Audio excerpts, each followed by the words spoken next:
Hello and welcome to the second part of this LP double feature of the Metroid series. The first feature is Metroid Prime Federation Force, of course. The second one is AM2R, another Metroid 2 remake, completely fan-made, completely for free, non-profit. It's just a project that was done in some guy's bedroom over the course of a couple years and released onto the internet to the fans. And to the willing arms of the fans of Metroid, I botched that sentence completely, but you know what I mean. Anyway, another Metroid 2 remake. It was released to enormous critical acclaim, at least when it came to the fans and actual critics, I'm sure. It was DMCA'd something like 4 or 5 days after it was released. Probably because it got so much attention, because it was so well done. Nintendo just took one look at this and they shut it down immediately because they said it was damaging to their intellectual property.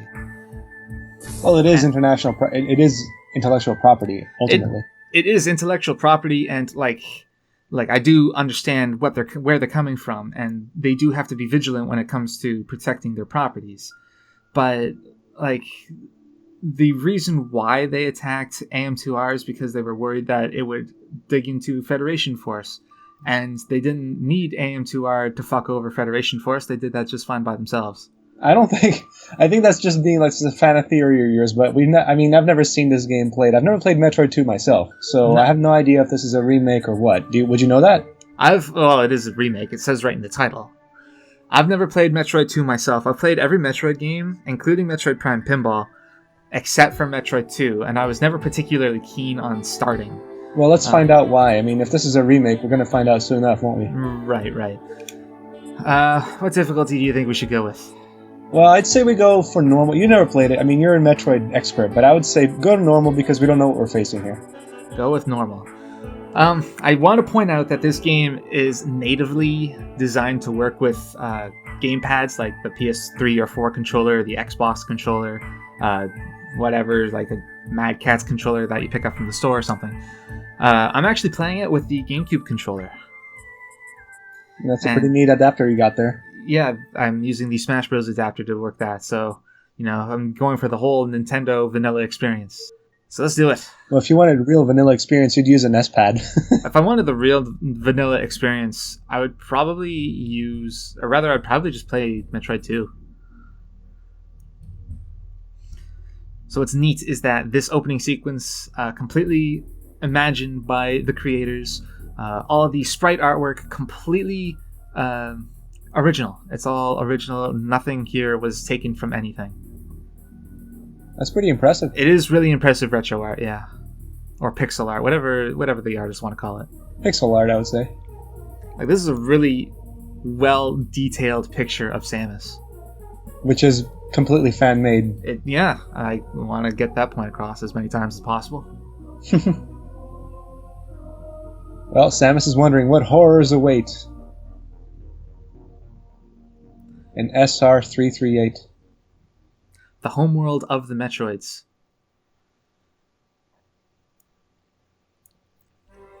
So there we are. Here's Samus. I'm Samus. One thing I want to point out about Samus's sprites is that if you notice that the arm cannon is on her right arm, which is a canon thing that's always been. It's just always been the case. Always been the case. You notice that when she turns around, that her sprite isn't simply flipped. She's actually turning around, and her cannon is still on her right arm. That's pretty neat. It is pretty neat. It's also been a thing since Super Metroid, so it's not a new or original idea. But So my experience with the game goes about as far as this room. I turned on the game and I configured my controls, and then, this is where I started. Well, excellent. Another cool thing, this game is already, I'm fanboying already.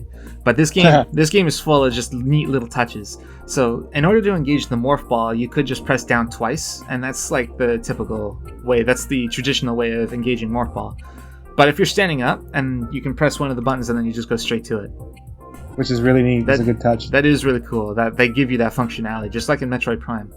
And before we even move on, like I'm still like this video's been going for like 5-6 minutes now, and we haven't even done anything, and I'm always just going on about how good this game is so far. If you engage Morph Ball mode, and then you move back and forth, like in the original games, Super Metroid, Metroid Fusion, and Zero Mission, it would just like it would do the spinny animation that you see here, but it would just turn it whenever she's moving left or right. But in this game, like they include the animation of her actually turning in order to like properly convey that there's actual motion going on here.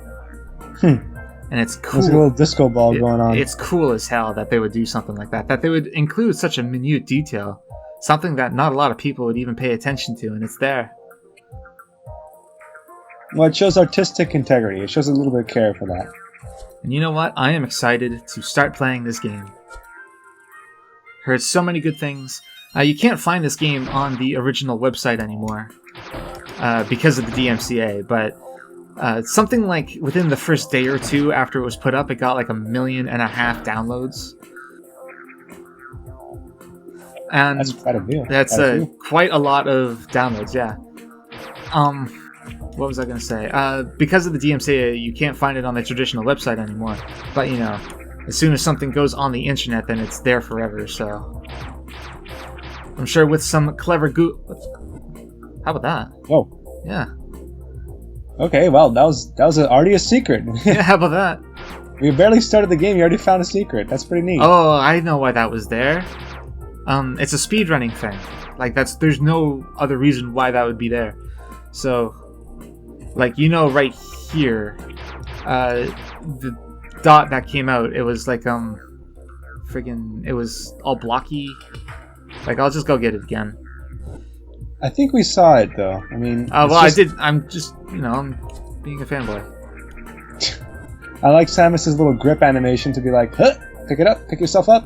So, the only reason why this place would exist is for speedrunning. So, you know that unique block right there? Yeah. That means that you can only fall down through it. I think that's supposed to be gravel. You can only fall down through it. You can't go up through it. So, like, you can't put down bombs or anything. You can't use the spider ball to get through it, etc., etc. But yeah, we're already finding secrets. Jeez. And completely by accident, no less. Well, most secrets are found that way, I would think. Could you imagine if, like, the game just told you a secret? Well, you mean like Metroid Prime? No, that's a little different. Metroid Prime 3 was a little more like it because if towards the end of the game you could get that satellite thing that told you where all the pickups were. In Metroid Prime 1 and 2, they just they weren't telling you secrets, they were telling you where to go, which is a little different. That's true enough, I guess. Which way do you think we should go? Let's go left. Left? I always like to explore left to right in these kinds of games. Oh yeah, fair enough. Yeah, in Metroid Prime 1, it would only tell you which direction to go if like you were completely directionless and you were just fucking around and you weren't really going anywhere. One thing I gotta point out, I mean, I understand Samus's job here is to eliminate all the Metroids, but why does she have to go? I mean, I know it's the player controlling her, but do you think that she would be the kind of person who just walks up to native life and just shoots it dead? Yep. Because it's like, it's in my way. You know? That is exactly what her job is. Her job is to just fucking complete the mission, man. A little bit of swimming. Yeah, I'm just admiring just like the little things, like when you jump in, like the bubbles, they fall down with you and then they go back up. Yeah, like slowly. Yeah, that is pretty cool. Physics, man. Yeah. Hold on. Wait, did that drop of water bounce off your suit? Yeah, right off the suit. So like that's pretty cool too. Like the drops, like they don't just fall straight down through you; they just bounce on the suit. Do they fall on my gun? Little neat touches, like muck up the interior. No, they don't. Yeah, they don't fall on the gun. They don't make it so that I can't use my gun anymore. Yeah, I'd be like, oh god, that'd be the worst Easter egg. It's like you got waterlogged cannons, Samus. You can't use your gun anymore. Oops. There we go. Oh, missile doors. Yeah, I remember those. Ah, it's a save station. Big S on the minimap. The big S on the minimap, yep. And you know, usually that just means that trouble's coming up ahead. Games tend to do that. Yeah, I mean, there's a bunch of lava here. Yeah, don't fall down there. It's gonna hurt, probably. Probably. Yeah, there you go. In Metroid Fusion, some lava was fake. This is another neat little thing. I don't know if you can see it, but every time my shot goes through the surface of the lava, there's a little splash. It's hard to see with the bubbles, though. It is pretty hard to see with the bubbles. The more I shoot, the more it's up, so like you might have an easier time seeing it then. It's visible. Yeah, it's very visible. Yeah, so like that's what man, this game, I don't know what it is about these fan games, but they have so much attention to detail. Not all of them do. I mean, this is clearly a labor of love. Maybe not. Yeah, maybe not all of them. Maybe this game is just one of the few exceptions.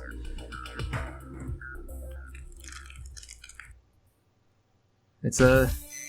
Whoa. Yeah, that's... Scanning a biofilm. Wait, scanning? This game has scans? Apparently. It's an alpha Metroid. Immunity to cold temperatures, blah blah blah. Emerges from the aggressive, relatively weak. There you go. At this stage. So, wow. Okay. It's already pushing her shit in. Yeah, a little bit.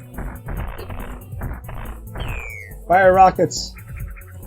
Samus, fire rockets! Oh. Wait, did that rocket just bounce off its exoskeleton? Probably. I mean, like, just looking at it, just based on the design of these things, the stony carapace is probably resistant to all forms of attack. And now we have an earthquake. Yeah, apparently What'd you do, Samus? A lot of screen shaking. What did you do? You know what? I'm landing on SR388. I'm probably going to blow it up. Let's be honest. She does that a lot. Wipes out entire ecoforms and gets paid for it. Samus is the... You first. I was going to say Samus is the ultimate non-environmentalist. Conservation efforts? What are those? I wonder how many planets Samus actually has destroyed. What's your kill count, Samus? So like I lost track. She destroyed Zebus in Super Metroid. She destroyed friggin' Dark Ether in Metroid Prime 2. Those aren't canon, though. Well, fuck Sakamoto, how about that? Other M, why have you forsaken us? And she destroyed... There's something up there, I bet. Whatever. I'm sure we'll get back to it. Eventually? No, let's just keep going. Yeah.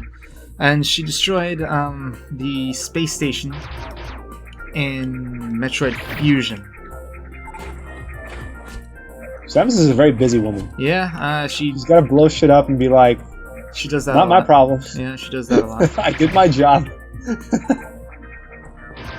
Oh man, I like their characterization. The characterization of Samus is just like a very cold, kind of like, not necessarily emotionless, but more like, I'm not here to play nice with the life forms. I'm here to do a goddamn job.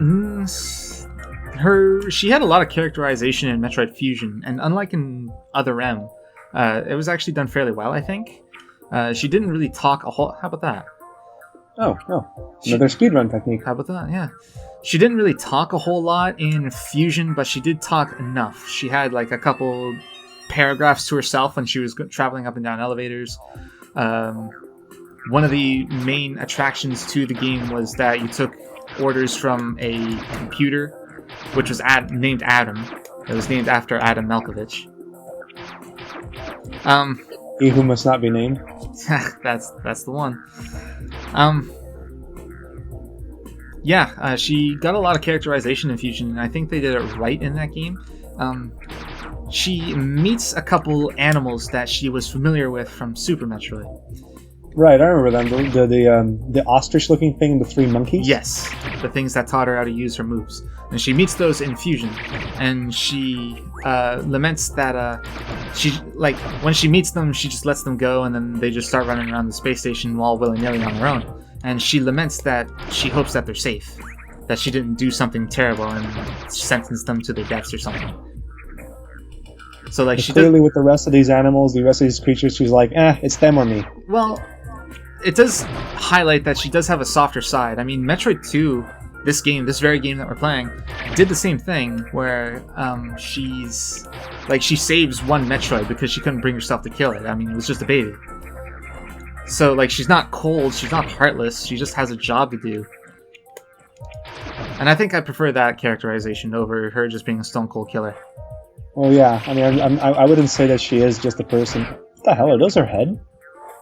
I didn't really get a good look at it. Now here we have a net-looking fish thing, like a flying net monster. How weird. There we go. Well, then again, these games are all about the weirdness. Yeah. See, that creature, what the is that a helmet? It looks like her helmet, or maybe her ship or something. What is that? Is that like an actual thing in like the Metroid lore? Well, it looks like it's got little tiny wings and then huge tusks, and then it's just her face, its head, its body is just her visor enlarged. Oh, weird. You know, imitation is the serious form of flattery. And you know how Samus treats with imitation? She just blows it up. Like SAX. She's like, fuck you. If you could be Blow any Nintendo character, who would it be? If I could be a Nintendo character? Yeah. Oh, that's a tough call, dude. There's quite a few good ones. But wait. Before I answer, are we in a secret area? Is that what you pointed out? Like with the green? Like I remember Super Metroid was green, right? In Metroid Fusion, I don't remember Super Metroid off the top of my head. I've only played that game, so many times. I played Metroid Fusion quite a bit more. Blue technically meant like it was an official area. Like it's easily accessible. You could do whatever. It's part of an actual map. In Fusion, if you found an area that was green, it meant that it was off the grid, and that like this seems pretty on the grid to me. Yeah, I mean, like it does, but I don't know. Maybe it means something different in this game. Well, I mean, the background is different, so it must be a different area. Just like this is a good way to color code the area. Like you're now leaving the ship zone, you're entering what are these, ruins? Yeah, they look like Chozo ruins to me. Yeah, you could be right. Wait, another thing I'm noticing here is the mini-map. Is it just me, or does it have some sort of like weird... It's not just a square. It's like, you got a shape in it. Actually, yeah, that's a good point. Like, when I'm standing right here, I'm sure it's a little difficult to see, but if I'm standing right here, like, I can see... Like, it looks weird. Like an L-shaped looking thing? Does it look different, like, on a different... Oh yeah, look, it looks like it has a hallway coming off the left. Yeah, it's showing like what the actual layout of the room is. It's not just showing a square. That's a really neat touch. That's actually that's cool as hell. How do these fans, they come up with such good ideas? And it probably would have been hell to program to be like, oh god, when you put her, see now you're in a different position. The square is different. Yeah, I don't know. The layout of the room changes where you're standing. Yeah, I don't know what the deal with that is. Like, is it does it change depending on if I have a vantage point? No. Do I have to be in this? Maybe, and this is just me, like, maybe calling it through. Maybe it's like the map is semi-transparent and it's like going over the background. No, you see the white L shape of the map. I do see what you're saying, but I don't think that's the case. I think it could be. It could be that just we're trying to see good things where none exist. No. There's definitely something there. I think. I think. Well, either way, if it is what we think it is, it's pretty neat. If it's just it's transparent. We're just seeing things. No, it's transparent. That's kind of disappointing. I'm not convinced. I don't know, dude. Well, anyway, let's just keep going. Yeah. If it is in fact what we think it is, then it's pretty neat. If it's not, if it's just like it's like it's going over all the brick. Yeah, see it. Look, it's getting the highlight of the ruins behind it. As you go over the white areas, it's like picking up the pixels from it. Yeah, maybe you're right. Yeah, I would imagine it would be like a huge pain in the ass to do. It's such a small detail, no one would really pay too much attention to it. Yeah, but even so, if it was what it was, it would have been neat. Oh, you got a new log entry. The Golden Temple. All mountains, blah, blah, blah. Test the time, experience of the Chozo. Stationary robotic entities. Why are the Chozo everywhere? Why not? No, it's like they're. What was the other game? Like, no matter where you were, the same. Like, maybe it's in every sci-fi game. It's like oh, these creatures or these whatevers are always here. It's like no matter where you go, they're there, or they have been there. And it's like, is there any place they haven't been to yet? This must be a very common. Oh, what the heck? No, I need morph ball bombs. Oh, you need bombs. Okay, yeah. Which I probably was gonna say, is there any game that really hasn't done that yet? Which probably means that morph ball bombs are through here because there's no way to get up unless I. Well then, you can speed run wall jumps. I did it. Yeah, you don't need no morph balls. You can just keep going. Screw you, game. Hello. What are you? I think there we need a morph ball bomb. Ooh. Oh, hey, it scattered some metal when you killed it. Yeah. Yeah, you're gonna need morph ball bombs. Yeah, how about that? This music is also completely fan-made too.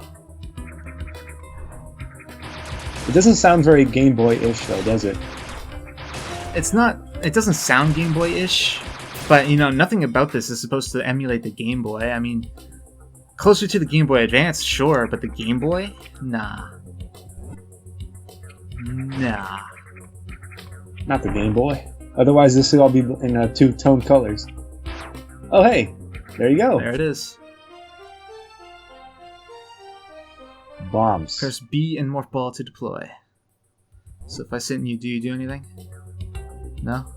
Okay. Nah, sadly, this isn't Metroid Prime or whatever. Well, there you go, you got bombs. Let's see.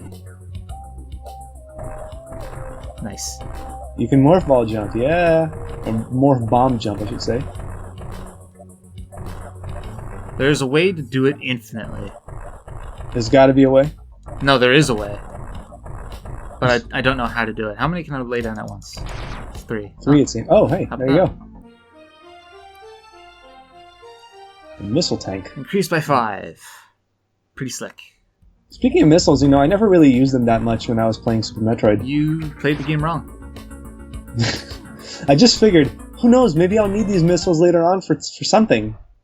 And then, turns out that the something was never really required. Well, you needed it So to it just made the game easier. You needed it to open doors, and yeah, it did make the game easier. Like, that's the point of the missiles in general. I mean, they changed it a little bit in Metroid Prime because some doors, some puzzles, they absolutely required missiles.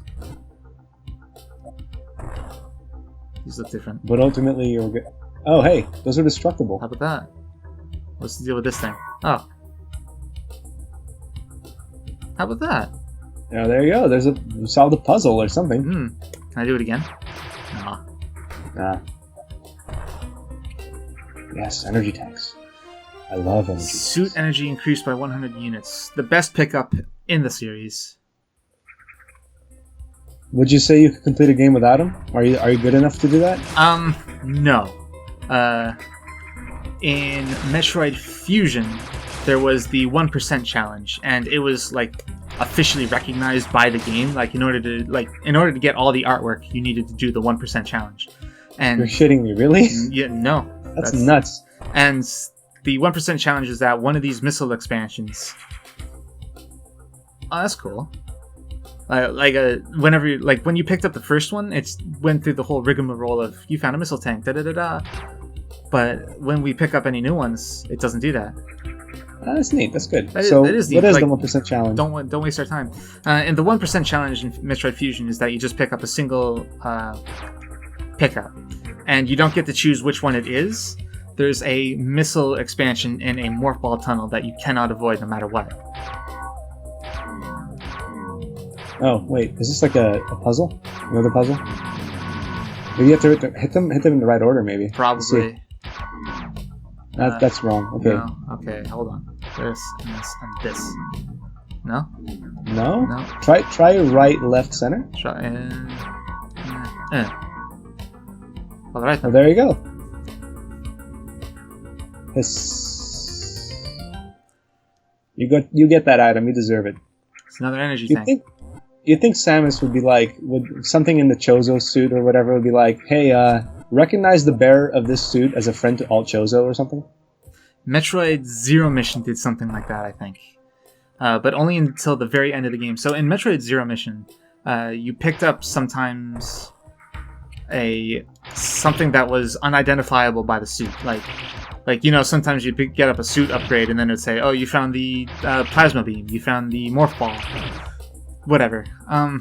In Zero Mission, there were 4 items that just straight up said, we don't know what this is, and you can't use it because we don't know what it is. You have to translate it first? Something like that. Then at the very end of the game, you go through the Chozo runes, which actually look a lot like this. And once you beat the boss there, where am I going? Oh, okay. To the right, yeah. And once you beat the boss of the Chozo runes, it would they would decipher what the 4 weapons were, and it turns out one of them was the Varia suit, the plasma beam, the friggin' screw attack, and I forget what the 4th one was. Speaking of suit upgrades, you think that Samus would... I mean, we know that in Metroid Prime 2, we know that if she takes enough damage, she loses her suit power-ups. No, that's in Metroid Other M. I thought it was Metroid Prime 2 that she got hit by the Ying and she just... Oh no, she threw them all away, right. But do you think that she would just keep them around because, hey, it's always the same technology? Nah. According to the minimap, there's an item in here. How do you know? So, you see that there's a circle on the minimap? Yeah? That means that there's an item in here, you just don't know where. Okay. If there's a little dot, then that means there was an item in here, but it's gone. Okay, so we know that... we know also that this room keeps going right, but we don't... Oh, there you go. Okay. How am I gonna do this? You probably can't yet. Uh... Unless you bomb jump really well. Let's see. Does this come back? There it goes. Oh, no, I got it. There we go. Oh! It's okay, Samus can just muscle it up there. Huh. Oh. Wait, can we get... What is that? That's, well, that's an upgrade, for sure.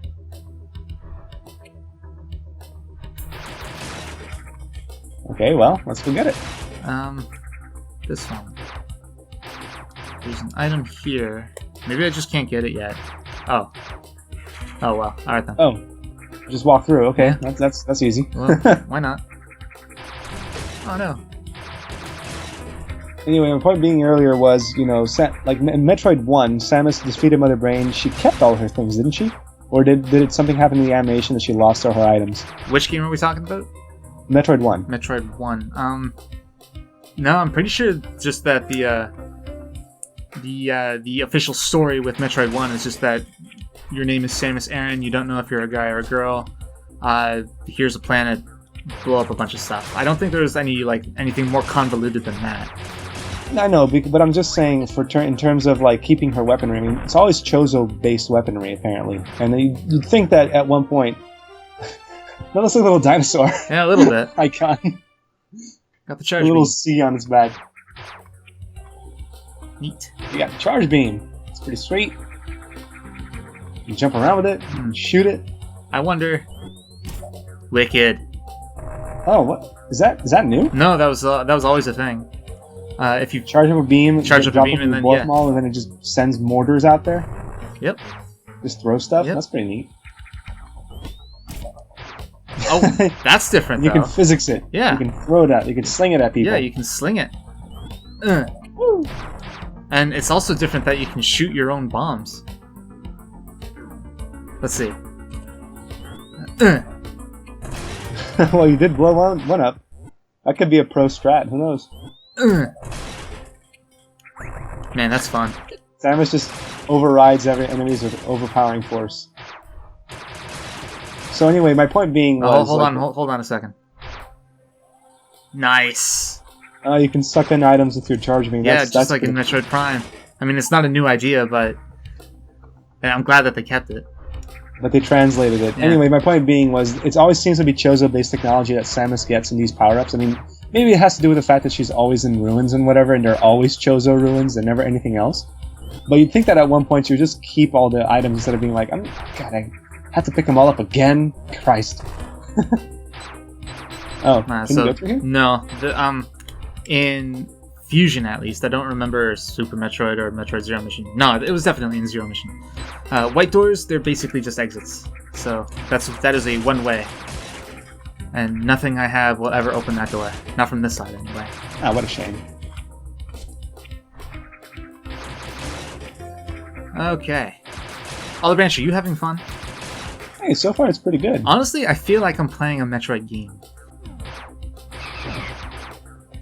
Yeah, that's... Hold on. Alright, so there's a trick that you could do in Metroid's... There you go, Wicked. You just walk your charge beam into an enemy? Yeah, if you have the... well, not walk, but if you have the charge beam and then you do a flip, it acts as a pseudo spark attack. No, screw attack. That's nice. Yeah. Like, it's not especially strong, but it will chug through weaker enemies like that one. I don't think you can get up there yet. That's critter talk, Olive Branch. Ugh. I'd say you need probably the space jump to do that. Alright, one more. Alright, one more. Alright, fine. You're done. Let's go. Yeah, that's enough.